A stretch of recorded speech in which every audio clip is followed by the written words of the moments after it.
Para que pillaron.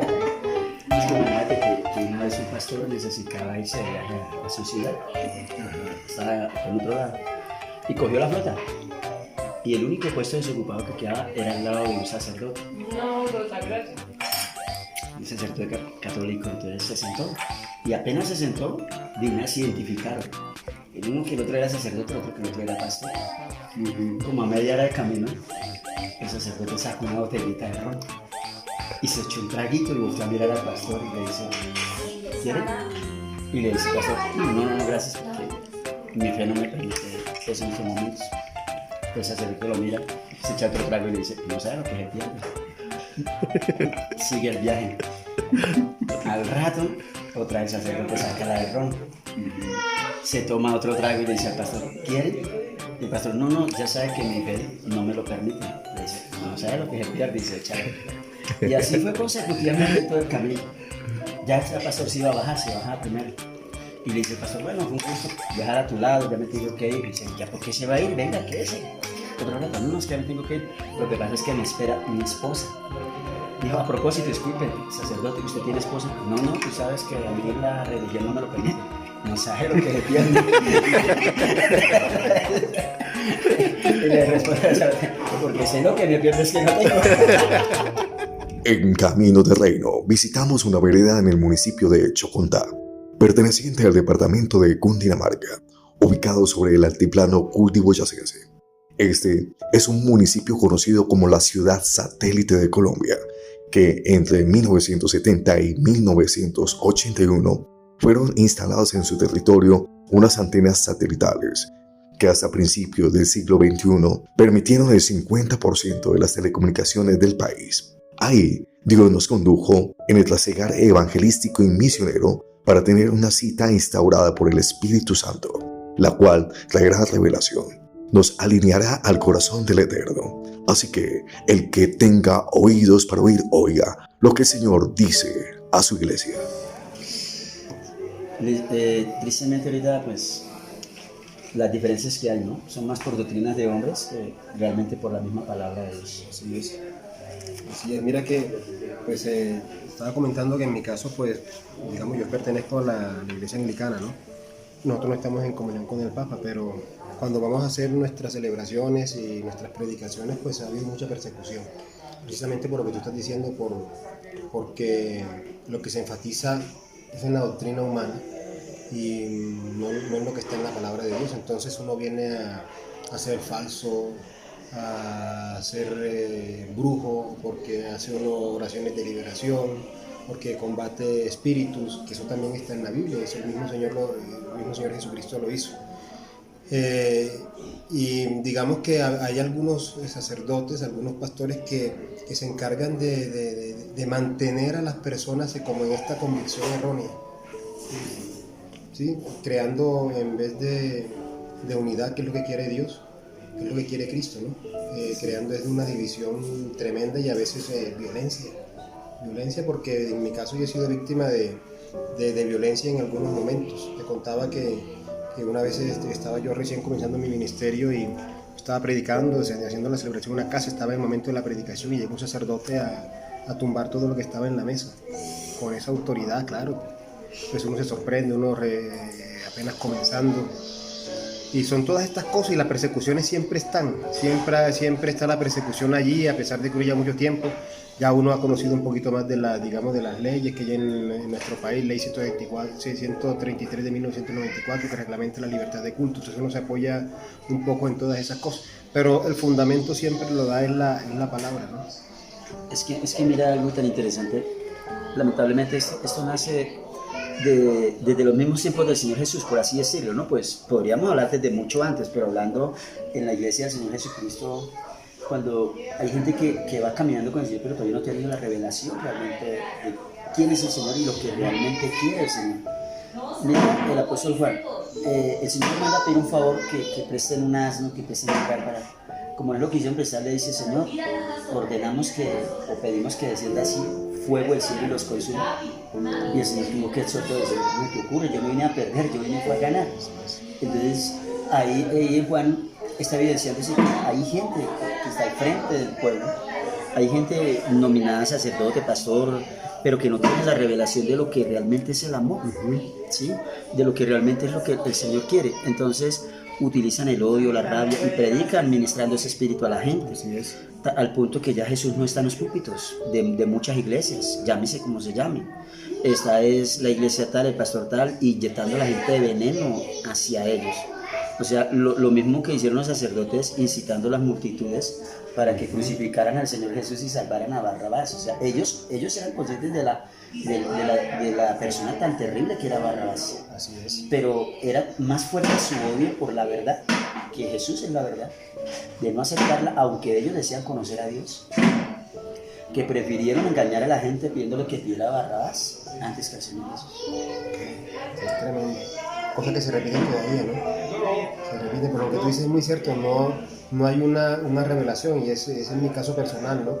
Ahora que yo estoy, digamos, profundizando un poco más en la palabra, y que se aparta uno de muchos paradigmas y de muchas sí, paradigmas humanos que uno le crea, porque prácticamente uno lo introducen a ese tipo de enseñanzas, y es a defender como si yo tuviese la razón, y la razón está muy clara en la palabra. La razón está en Dios, y esto yo cada vez me convenzo más que esto no es de denominaciones, ni de religiones, ni de nombres que le queramos poner a diferentes grupos. La iglesia es una sola. Nosotros somos miembros de ese cuerpo de Cristo que es la iglesia, hacemos parte de esa iglesia. Y la idea es propender no por la división, no por mirar a ver quién tiene la razón, o yo tengo la verdad y tú no la tienes porque yo llevo tantos siglos, o tú llevas menos, o cosas así, porque no ve tantas cosas, sino que es prácticamente es acercarnos a la palabra revelada, experimentar esa revelación y tratar de caminar en unión y caminar en el amor. Yo creo que eso es lo que debiéramos estar haciendo, en vez de crear barreras, fronteras invisibles, unas fronteras invisibles que se crean allí, que lo que hacen es potencializar el odio, el rencor, la agresividad. Entonces, en muchos casos se está haciendo todo lo contrario a lo que el Señor Jesús nos está pidiendo: ámense los unos a los otros como yo os he amado. Y eso es. Entonces, en este crecimiento estamos, y me alegra, ¿no? Que haya personas también que tengan ese mismo sentir, ese mismo pensar que tiene Dios, ese deseo de que estemos en unidad. No podemos estar uniformados, claro que no, pero en cuanto a la verdad revelada, en cuanto a la verdad de la palabra, la idea es llegar a esa unidad y hacer un trabajo por, digamos, una misión, un apostolado,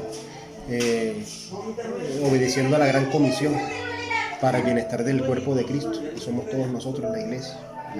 Hay que acercar a muchas personas a la iglesia, no alejarlas. Exactamente. Acercarlas a que reconozcan que son miembros del cuerpo de Cristo. Mira que tú decías algo bastante importante, todo lo que dijiste, pero quiero resaltar algo para decir lo siguiente: es que tú decías esas barreras invisibles. Uno estudia, por ejemplo, eso no solo pasa en Colombia, pasa en varios países, pero hablemos de Colombia, por ejemplo, lo que ha sido Cartagena, ciudades tan marcadas, el mismo Bogotá y otras ciudades. Casi en la mayoría de las ciudades donde hay bandas delincuenciales, ¿no? Muchachos en eso, que se crean esas barreras, o sea que si alguien pasa de cierta cuadra al otro barrio, lo matan, se meten en problemas porque es el territorio de ellos. Entonces, lamentablemente, algo así pasa con la religión, algo así pasa con la mayoría de la gente que dice conocer a Dios, que dice predicar de Dios, o sea, coartan el pensamiento de la persona, lo manipulan a eso, y pienso que obedece a varias cosas, y nombraría quizás un par de ellas, y es, primero, que son gente que ni siquiera son conscientes de lo que están haciendo, porque heredaron eso, o sea, heredaron un conocimiento manipulado por hombres, que utilizan la palabra de Dios como excusa para hacerla veraz o creíble ante la gente, ¿sí? Para que la gente diga, bueno, me leyeron la Biblia, o tiene cierta presentación personal, entonces es una autoridad, cierto, eclesiástica, entonces tengo que escucharlo, tengo que seguirlo, porque es lo que la tradición, tanto en los diferentes sectores, digamos, no nos quedemos en uno solo, en los diferentes, se heredó y de ahí vienen los odios. Entonces es interesante entender cómo después de que estás en tu iglesia, sea la que sea, ¿verdad? Y supuestamente Dios te habló, tuviste un tiempo, hasta lloraste, y saliste y viste al otro que no comparte tu fe, que ese es otro punto, ¿no? Que no comparte tu fe, entonces ya empezaste a maquinar, a pensar mal, y si te es posible hasta me insultas. Así es. ¿Sí? Entonces uno se pregunta, ¿con qué Dios acabaron de tener comunión? ¿Con qué Dios acabaron de tener comunión si salieron y vieron al que les parece que está equivocado, que está errado, que está por el camino contrario, y en vez de ministrar el amor de Cristo, al menos con una sonrisa, con un saludo de la mano, ¿verdad? Lo que hacen es hablar mal, incitarlo, y yo he conocido casos, hasta incitan a otros de que les hagan algún tipo de daño, ¿verdad? Entonces eso por ese lado creo que sucede esas cosas, por la ignorancia, ¿no? La falta de revelación. Mira, a uno le parece increíble el libro de Job. Dice Job, en el final de su proceso, dice, de oídas se había oído, más ahora es que mis ojos te ven. O sea, es increíble, un hombre que vivió toda la vida creyendo conocer a Dios, pero solo después del proceso es que lo conoce, ¿verdad? Y yo creo que la otra razón por la que esto pasa es triste, y es bueno que la gente se entere, es porque hay intereses humanos y hay manipulación a la gente. El caso de los fariseos, los sacerdotes y los hipócritas de ese momento, ¿verdad? Ellos no persiguieron a Jesús, no solamente porque no tuvieran la revelación, sino porque ellos tenían el monopolio sobre la gente. ¿Sí? Entonces, como el Señor viene a revelarles la verdad, ¿eso qué hace? Que la gente empiece a irse al lado del Señor. Entonces ellos, como lo mismo que dice en Hechos 16, cuando Pablo va predicando con Silas y aparece una muchacha que tiene un espíritu de adivinación, se lo reprenden y se le viene los que tenían a esta muchacha como esclava, explotándola con ese espíritu de adivinación, le echaron la comunidad encima y los golpearon, los encarcelaron, que no les hicieron, ¿verdad? Entonces lo mismo pasa a veces con ese tema. A veces hay líderes que sí son conscientes que están engañando a la gente, y estoy hablando en general, tanto en un lado como en el otro. ¿Sí? Están engañando a la gente y están simplemente detrás del interés. O sea, no hay un interés por la oveja, sino por la lana de la oveja. Pero la oveja, como está en un lugar donde realmente no hay revelación, donde no se les está diciendo la verdad, y tú sabes que una verdad medias es la más grande mentira que hay, es más peligrosa que una mentira. ¿Sí? Entonces eso lleva a eso. Pienso que esas dos razones, entre otras que pudiéramos hablar, por lo que esas cosas pasan. Sí. Digamos que ahí podría haber sectores del cuerpo de Cristo que quieren mantener cierto monopolio, cierto poder, y cuando, digamos, viene alguna persona inspirada, movida por el Espíritu Santo, a predicar, a buscar a las ovejas, a meterse en sus vidas, a predicar ahí en el lugar donde trabajan, o llegarle ahí a las calles a predicar. Entonces ellos sienten que los van a desestabilizar, sienten que los van a quitar de ese poder que tienen. Entonces por eso empiezan a confundir la mente de las personas, o hacer énfasis en la confusión que ya han creado, y empiezan a gestar mentiras, calumnias, para que haya persecución, para que estas personas que vienen en nombre de Cristo, digámoslo así, a predicar, a anunciar la verdad de la palabra, pues sea parte de esa comunidad, y no los desestabilice y no les quite la seguridad que creen tener. Esa comodidad, lógicamente, que da, pues, lo que tú decías, la lana de las ovejas, o el dinero, o el bienestar, o la armonía, entre comillas, que puedan tener en cuanto a su vida financiera, económica, laboral, su estatus. Prácticamente eso fue lo que hizo Jesucristo, ¿no? Jesucristo fue a mover unas bases, a hacer temblar unas bases que venían cimentadas bajo, digamos, una falsa doctrina allí, un engaño, una mentira, una imposición, unas normas que lo que hacían era oprimir. Y no estamos lejos de eso, de eso en este tiempo. Sucede lo mismo. Pero yo creo que lo que nosotros, sin llegar a creernos redentores y salvadores, el redentor es Cristo, pero sí debemos asumir como ese reto, ¿no? De romper esos paradigmas, romper esos preceptos, esos conceptos negativos, violentos, nefastos, de división que se han venido creando. Y da pesar decirlo, pero es una realidad. Lo que tú haces, lo que trato de hacer yo, con todos los errores que podamos tener, pero siempre movidos con la inspiración del Espíritu Santo y que otras muchas personas hacen también, es un reto que debemos asumir. Y esa es la invitación, digamos, que tenemos que crear, ese deseo de crear en la mente y en el corazón de las personas, ¿no? Arriesgarnos a vivir siempre en la verdad de la palabra, arriesgarnos a que haya persecución, a que haya comentarios, a que haya críticas, vejaciones, pero con la finalidad de que la gente tenga claridad de lo que es la verdad de Dios, de lo que es la obra de Cristo, de lo que es el deseo y la voluntad de Dios para su pueblo y para su iglesia. Entonces yo pienso que es asumir el reto. Hay un precio que pagar, creo yo, pero es un precio que vale la pena. Que vale la pena porque no es sencillo, el Señor ya lo dijo, van a tener persecuciones, yo creo que tú has tenido persecuciones también, vamos a tener persecuciones, pero Él está con nosotros.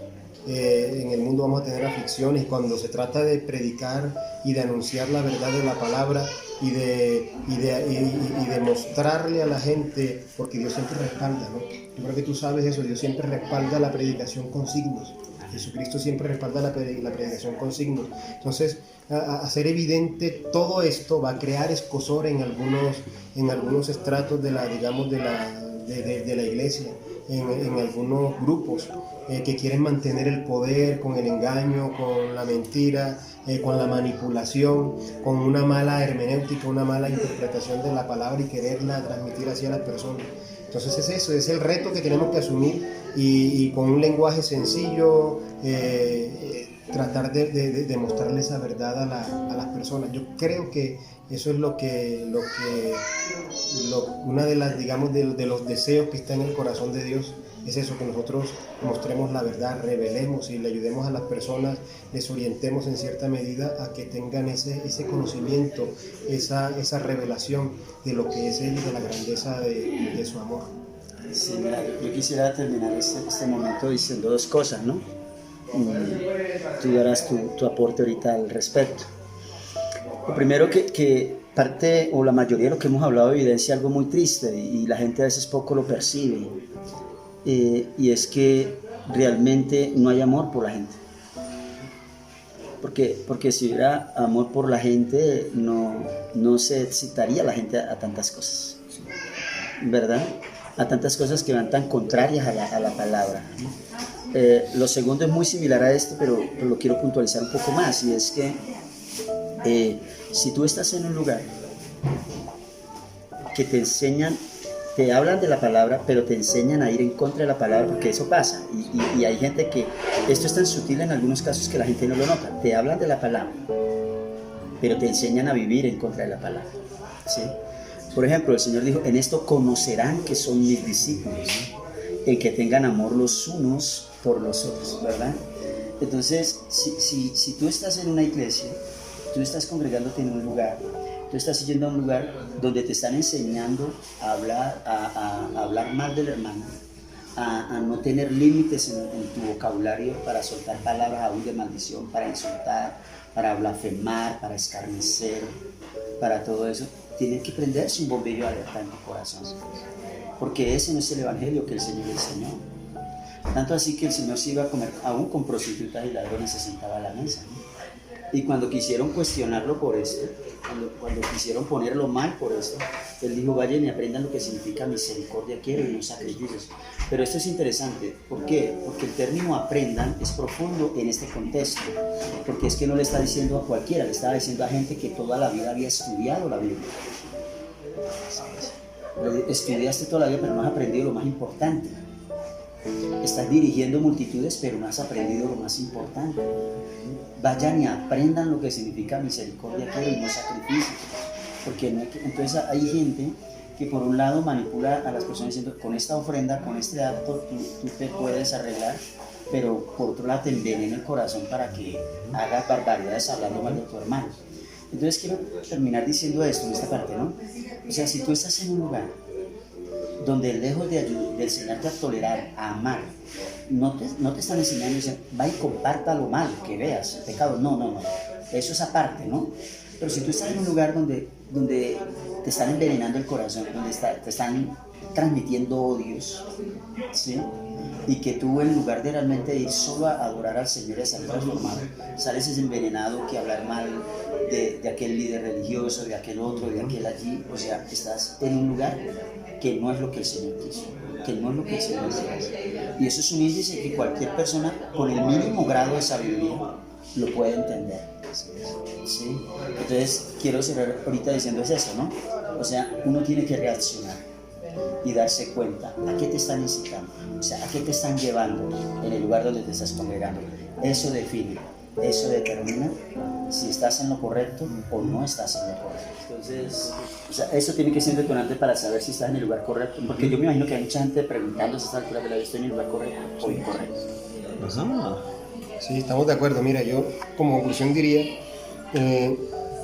y haría la invitación a que nos cuestionemos, a que reflexionemos qué es lo que estamos permitiendo que entre a nuestra mente y a nuestro corazón, sabiendo que hay muchos conceptos, muchos preceptos donde lo que se transmite precisamente es eso, el odio, el querer posicionarse sobre una verdad que no es la verdad de Dios, sino que es mi verdad y que yo quiero transmitirla a otras personas, cueste lo que cueste y pase lo que pase.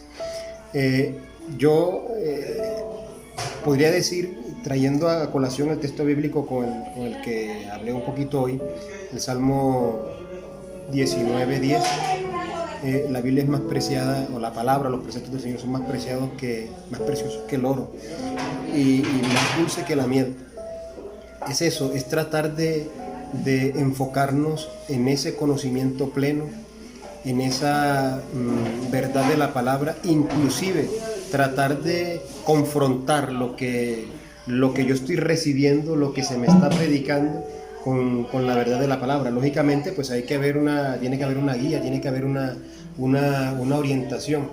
Y la primera pues es la del Espíritu Santo, ¿no? Pero también tiene que haber personas que estén bien formadas, digamos bien preparadas, que tengan un conocimiento claro, sencillo y humilde de la palabra, para que se den más predicaciones en cuanto al amor, a la unidad, al diálogo, al perdón, a la reconciliación, que se le oriente a la persona a pasar de ciertas cosas externas, lo que uno llama actos religiosos, a veces vacíos, a veces sin sentido, a veces sin tener claro lo que se está haciendo, y se pase a un nivel mucho más profundo de una vivencia espiritual clara en el amor. Entonces yo pienso que es eso, es el reto que tenemos, ¿no? También de aplicarlo a nosotros mismos, de apasionarnos por la palabra, a través de esa pasión que nosotros mismos tengamos, también de llevar a que otras personas conozcan, y pedirle al Espíritu Santo, que es el mismo que puede mover los corazones de las personas, a que estas personas a las que se le predica la verdad puedan sentir esa pasión por la palabra revelada, por la verdad de la palabra. El Señor dijo, Padre, que todos sean uno, como tú y yo somos uno. Ese es el deseo que hay en el corazón de Cristo. Es el deseo, y lo expresó, está en el Evangelio de Juan, si mal no estoy. Y nosotros debemos hacer lo posible para que ese deseo de Jesucristo se vaya materializando. Y es importante esto, quiero decir esto, es que el Señor Jesús dio un ejemplo de algo, y aunque tú estés equivocado, Él te da la oportunidad. Porque nótese que Él tuvo que confrontar en su tiempo lo que confrontó, porque estaban guiando mal al pueblo, ¿verdad? Pero mira el amor del Señor tan grande y el ejemplo a la vez, que dice la palabra que Él predicó en sus sinagogas. Así es. O sea, Él los buscó, él quiso que ellos reaccionaran, Él quiso que ellos entendieran, cayeran en cuenta, cambiaran. Lamentablemente no pasó. Pero Él quiso, Él les dio la oportunidad.